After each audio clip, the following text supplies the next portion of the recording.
नमस्कार दोस्तों, शिखर competition classes के ऑनलाइन प्लेटफॉर्म पर एक बार फिर से आपका स्वागत है। उम्मीद है आप लोग अच्छे होंगे, स्वस्थ होंगे और अच्छी तरह से पढ़ाई कर रहे होंगे। आज हम लोग मैथ का एक अति महत्वपूर्ण चैप्टर साधारण ब्याज पढ़ेंगे, जिसके काफ़ी क्वेश्चन वनडे एग्जाम में पूछे जाते हैं दोस्तों। और हम लोग इसका कॉन्सेप्ट क्लियर ना होने के कारण बहुत जल्दी गलत कर देते हैं। तो अगर ये वीडियो आप पूरी देखेंगे तो गारंटी के साथ मैं ये बात कहता हूँ, कॉन्सेप्ट इसका जरूर समझ जाएंगे। तो आइए इसके कॉन्सेप्ट को हम लोग समझते हैं। आप लोगों को पता होना चाहिए, एक फार्मूला होता है एसआई बराबर पीआरटी अपान 100। ठीक है दोस्तों, साधारण ब्याज बराबर मूलधन गुणे दर गुणे समय बटे 100। तो देखते हैं, जैसे इसके कॉन्सेप्ट को समझते हैं। जैसे आपने किसी को 100 रुपए साधारण ब्याज पर दिया, तो 100 रुपए क्या है? प्रारंभिक धन है। और जो ये प्रारंभिक लेन देन में प्रारंभिक धन होता है, इसको हम लोग क्या बोलते हैं? मूलधन। क्या बोलते हैं? मूलधन, प्रिंसिपल। ठीक है, तो ये मूलधन हो जाएगा। आपने किसी को मान लिया हमने 1 साल के लिए दिया, तो 1 साल ये हो गया समय, और 10% ब्याज पर दिया। कितना ब्याज पर दिया? 10% ब्याज। तो ये हो जाएगी ब्याज की दर। क्या हो जाएगी? ब्याज की दर। तो 1 साल बाद जब वो आपको पैसा लौटाने आएगा, तो ये मूलधन तो लौटाएगा ही, साथ में वो इसका 10%, यानी 100 का 10% कितना हो जाएगा? 10 रुपए एक्स्ट्रा लौटाएगा। ठीक है, तो ये जो एक्स्ट्रा पैसा है ये ब्याज हो जाएगा। यानी ब्याज कितना हो जाएगा? बोलो, 10 रुपए। और ये जो लौटाया गया पैसा होगा, टोटल लौटाया गया पैसा होगा, इसको हम लोग बोलेंगे मिश्र धन। क्या बोलेंगे?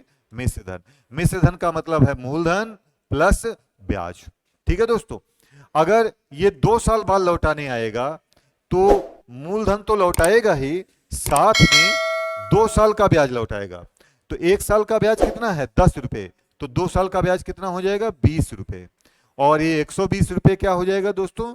मिश्र धन। और 20 रुपए क्या हो जाएगा? ब्याज। ठीक है दोस्तों, इस प्रकार आप देखेंगे तो साधारण ब्याज हमेशा मूलधन पर लगता है। मिश्र धन बढ़ते बढ़ते चाहे जितना हो जाए, साधारण ब्याज हमेशा मूलधन पर ही लगेगा। लेकिन जब चक्रवृद्धि ब्याज हम लोग पढ़ेंगे, तो वहां पर देखेंगे कि चक्रवृद्धि ब्याज हमेशा मिश्र धन पर लगता है और साधारण ब्याज हमेशा मूलधन पर लगता है। ये दोनों में बेसिक अंतर है। ठीक है दोस्तों, और इसमें फार्मूला कौन सा लगेगा? एसआई बराबर पीआरटी अपान 100। साधारण ब्याज बराबर मूलधन गुणे दर गुणे समय बटे 100। इसी को हिंदी में बोलते हैं। आइए दोस्तों, अब हम लोग क्वेश्चन नंबर 1 पर चलते हैं। इसमें लिखा है कि 500 रुपए की धनराशि 10% वार्षिक साधारण ब्याज की दर पर 3 वर्ष के लिए उधार दी गई, तो उसका साधारण ब्याज ज्ञात करो। दोस्तों, ये प्रारंभिक धन कितना है? 500 रुपए। ये कितना है? बोलो, मूलधन हो जाएगा। ये क्या हो जाएगा? मूलधन। तो 1 साल का ब्याज कितना है? 10%। वार्षिक है ना, तो 1 साल का ब्याज कितना है? 10%। तो 3 साल का ब्याज निकालना है, तो 3 साल का हो जाएगा 30%। 30%। प्रतिशत का मतलब होता है बटे 100। और काहे का? 500 का, मूलधन का। तो हल कर लेंगे और इस प्रकार आपका आंसर आ जाएगा 150 रुपए। 3 साल का ब्याज हो जाएगा 150 रुपए।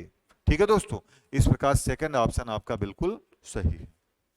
क्वेश्चन नंबर 2 को पढ़ते हैं। इसमें लिखा है साधारण ब्याज की किस्त दर पर 600 रुपए का 10 वर्ष का साधारण ब्याज 120 रुपए हो जाएगा। तो इसमें फार्मूला लगाएंगे एसआई बराबर पीआरटी अपान 100। एसआई बराबर पीआरटी अपान 100। देखो, ब्याज कितना दिया है? 120 रुपए। मूलधन कितना दिया है? 600 रुपए। 600 रुपए। दर हमको निकालना है। समय कितना दिया है? 10 साल। और बटे 100। हल कर लेंगे, दोनों जीरो काट देंगे और इसको काट देंगे। 60 दूनी 120, तो आर हो जाएगी 2%। इस प्रकार आपका ऑप्शन पहला बिल्कुल सही है। क्वेश्चन नंबर 3 को पढ़ते हैं। इसमें लिखा है वह धन ज्ञात करो जिस पर 7% वार्षिक ब्याज की दर से साधारण ब्याज 280 रुपए हो, जो 4 वर्ष की अवधि के लिए उधार दी गई है। ठीक है दोस्तों। तो सबसे पहले हम लोग क्या फार्मूला लिख लेंगे। फार्मूला क्या होता है, एसआई बराबर पीआरटी अपान 100। साधारण ब्याज बराबर मूलधन गुणे दर गुणे समय बटे 100। साधारण ब्याज देखते हैं कितना दिया है, साधारण ब्याज 280 रुपए है, तो इसकी जगह पर लिखेंगे 280। मूलधन हमको निकालना है सवाल में, वह धनराशि पूछा है, दर दी है 7% और समय कितना दिया है 4 वर्ष बटे 100। इसको हल कर लेंगे तो 7 चौक 28 से इसको भाग करेंगे तो 10 बार पहाड़ा लगेगा, और इधर भाग में है उधर जाएगा तो गुणा हो जाएगा, तो P की वैल्यू हो जाएगी 1000 रुपए। इस प्रकार आपका चौथा ऑप्शन दोस्तों बिल्कुल सही है। दोस्तों अगले क्वेश्चन को हल करते हैं। इसमें लिखा है कि 1500 रुपए का धन 6% वार्षिक दर से 5 वर्ष के लिए उधार दिया गया। अवधि के अंत में मिश्रधन कितना हो जाएगा। तो सबसे पहले बताएं कि 6% एक साल का ब्याज है, तो 5 साल का कितना हो जाएगा 30%। तो हम लोग ब्याज निकाल लेते हैं 1500 का 30%, प्रतिशत का मतलब है बटे 100, दोनों जीरो काट देंगे तो इस प्रकार साधारण ब्याज आ जाएगा 450 रुपए। कितना आ जाएगा 450 रुपए। और इसमें पूछा क्या है मिश्रधन, तो मिश्रधन में हम लोग मूलधन में हम लोग ब्याज जोड़ देंगे और ये मिश्रधन होता है मूलधन प्लस ब्याज। तो मूलधन हमारा दिया है 1500 रुपए और ब्याज हो जाएगा 450 रुपए। इस प्रकार आंसर हो जाएगा 1950 रुपए, जो चौथे विकल्प में दिया है। इस प्रकार हमारा चौथा विकल्प बिल्कुल सही है। दोस्तों अब हम लोग क्वेश्चन नंबर 5 को पढ़ते हैं। इसमें लिखा है कि 5% वार्षिक साधारण ब्याज की दर से 500 रुपए का कितने वर्ष में साधारण ब्याज 150 रुपए हो जाएगा। दोस्तों फार्मूला हम लोग जानते हैं क्या होता है, बोलो, एसआई बराबर पीआरटी अपान 100। एसआई बराबर पीआरटी अपान 100। साधारण ब्याज बराबर मूलधन गुणे दर गुणे समय बटे 100। इसमें साधारण ब्याज दिया है कितना 150 रुपए, मूलधन कितना दिया है 500 रुपए, दर कितनी दी है 5%, समय पूछा है और बटे 100। हल कर लेंगे, दोनों जीरो काट देंगे, ठीक है, काट पीट कर लेंगे। 5 से 5 तिहाई 15, फिर 5 से काट लेंगे, 5 छक्का 30। इस प्रकार समय आपका कितना हो जाएगा 6 वर्ष। विकल्प 2 आपका बिल्कुल सही है। दोस्तों क्वेश्चन नंबर 6 को पढ़ते हैं। इसमें लिखा है कोई धन 3% वार्षिक ब्याज की दर से 10 वर्ष में 650 रुपए हो जाता है, तो वह धन ज्ञात करो। हमको मूलधन ज्ञात करना है और जो ये 650 रुपए दिया है ये मिश्र धन दिया है, ठीक है दोस्तों। तो ब्याज की दर क्या है 3% और समय कितना है 10 साल, तो ये ब्याज हो जाएगा कितना, गुणा करा देंगे तो 30%, यानी ब्याज कितना हो जाएगा 30%। और इस चैप्टर में हम लोग मूलधन को कितना परसेंट मानते हैं 100%, तो यानी ये 130% दिया है 650 रुपए। इसमें 100% मूलधन है और 30% क्या है ब्याज है। इसमें इससे हम लोग 1% निकाल लेंगे, 1% हो जाएगा 5, 1% कितने के बराबर हो जाएगा 5, और मूलधन निकालना है यानी 100% निकालना है, तो हमारा आंसर कितना आ जाएगा बोलो 500 रुपए। इस प्रकार आपका पहला ऑप्शन दोस्तों बिल्कुल सही है। आइए दोस्तों अब अगले प्रश्न को पढ़ते हैं। यह है कोई धन साधारण ब्याज की वार्षिक दर पर 5 वर्षों में अपने का 1.5 गुना हो जाता है, तो ब्याज की वार्षिक दर ज्ञात करो। हम लोग फॉर्मूला तो जानते ही हैं, क्या फॉर्मूला होता है, एसआई बराबर पीआरटी अपान 100।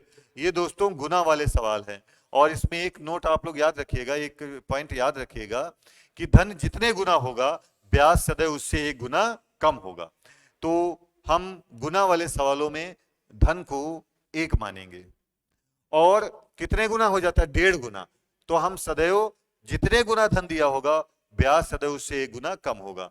यानी यहां पर हम लिखेंगे केवल 0.5, 1 माइनस कर लेंगे।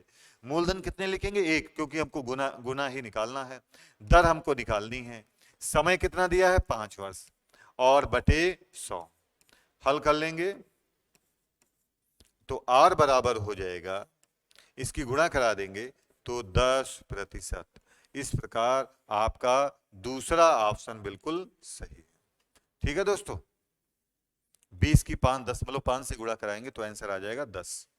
अब हम लोग क्वेश्चन नंबर 8 में आते हैं। इसमें लिखा है कोई धन साधारण ब्याज पर उधार दिया गया, 3 वर्ष में उसका साधारण ब्याज मूलधन का 3/5 हो गया, तो ब्याज की वार्षिक दर ज्ञात करो। तो दोस्तों हम लोग फार्मूला जानते हैं, एस आई बराबर P R T upon 100, S I बराबर पी आर टी अपान 100। इसमें मूलधन हम कितना मान लेंगे, 1, और ये उसका कितना गुना है, 3/5। साधारण ब्याज मूलधन का कितने गुना है, 3/5 गुना है। दर हमको निकालना है, समय कितना दिया है, 3 वर्ष, और बटे 100 फार्मूले वाला हल कर लेंगे और काट पीट कर लेंगे। इस प्रकार आर का आपका हो जाएगा कितना, 20%। दोस्तों आर कितना हो जाएगा, 20%। इस प्रकार आपका पहला विकल्प बिल्कुल सही है।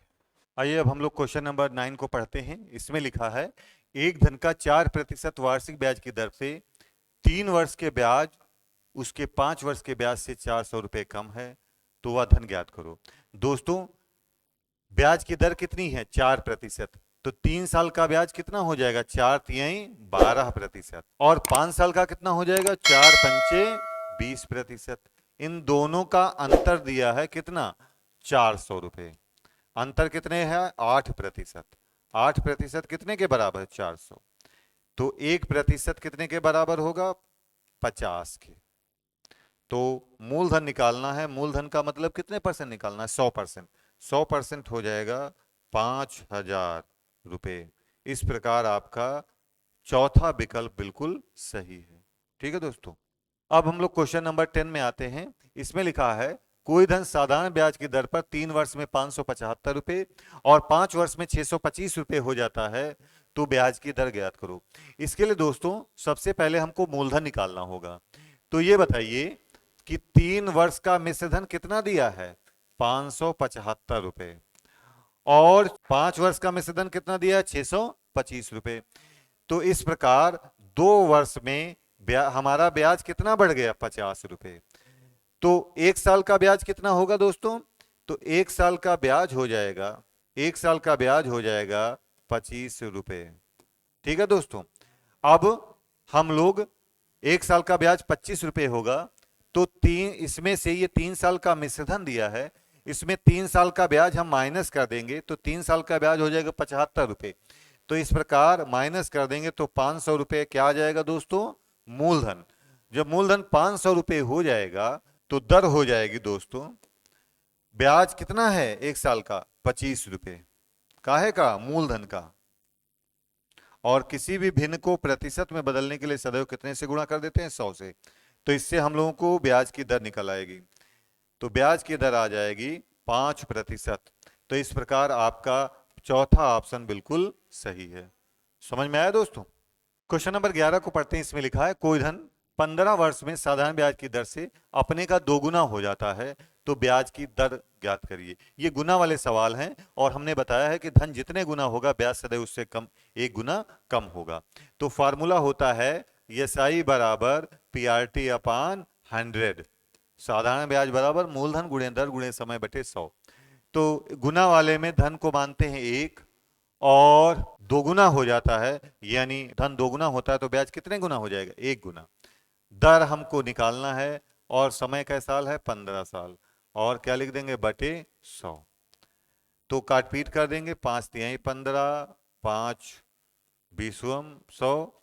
तो आर बराबर हो जाएगा 20/3%, या इसको भाग कर देंगे तो 6 सही 2/3%। इस प्रकार आपका पहला ऑप्शन बिल्कुल सही है। आइए हम लोग अब क्वेश्चन नंबर 12 को हल करते हैं। इसमें लिखा है एक धन 10% वार्षिक साधारण ब्याज की दर से कितने वर्षों में 4 गुना हो जाएगा।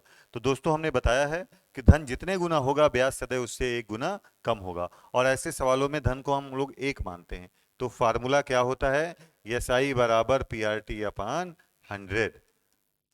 ऐसे सवालों में मूलधन को 1 मानेंगे, दर कितनी है 10%, और समय निकालना है हमको बटे 100। और कितने गुना धन हो जाता है? 4 गुना। तो हम 4 गुना नहीं लिखेंगे, 1 गुना कम लिखेंगे, यानी कितना लिखेंगे? 3। हल कर लेंगे तो t बराबर हो जाएगा 30 वर्ष। इस प्रकार आपका दोस्तों तीसरा ऑप्शन बिल्कुल सही है। क्वेश्चन नंबर 13 में देखते हैं, इसमें लिखा है एक धनराशि 5 वर्षों में 3 गुना हो जाती है, तो वह कितने वर्षों में 5 गुना होगी? दोस्तों इसमें 2 बार गुना शब्द आया है। इसमें कै बार गुना शब्द आया है? 2 बार। 5 वर्षों में कै गुना हो जाता है? 3 गुना। सदैव एक घटा के लिखेंगे, ठीक है दोस्तों। बाकी सब कांस्टेंट है, दोनों में समान है, कुछ लिखने की जरूरत नहीं है। 5 वर्षों में 3 गुना हो जाता है, तो कितने वर्षों में स्वयं का 5 गुना हो जाएगा? तो कितने वर्षों में स्वयं का 5 गुना हो जाएगा? एक गुना घटा के लिखेंगे, कितना? 4 गुना। हल कर लेंगे और इस प्रकार t बराबर आ जाएगा 10 वर्ष। तो इस प्रकार आपका पहला ऑप्शन दोस्तों बिल्कुल सही है। क्वेश्चन नंबर 14 को देखते हैं, इसमें लिखा है कोई धनराशि 20 वर्षों में 7 गुना हो जाती है, तो कितने वर्षों में 13 गुनी होगी? तो दोस्तों 20 वर्षों में कै गुना हो जाती है? 7 गुना। तो 7 नहीं लिखेंगे, एक घटा के लिखेंगे। धन जितने गुना होता है ब्याज सदैव उससे 1 गुना कम होता है। कितने वर्षों में 13 गुनी हो जाएगी? यानी हम लिखेंगे 1 गुना कम 12। 6 एकन 6, 6 दूनी 12। इस प्रकार आपका आंसर हो जाएगा 40 वर्ष। विकल्प 2 बिल्कुल सही है। ठीक है दोस्तों, उम्मीद है कि आप लोगों को ये वीडियो अच्छी लगी होगी और मिलते हैं फिर हम लोग अगले वीडियो में। तब तक के लिए नमस्कार।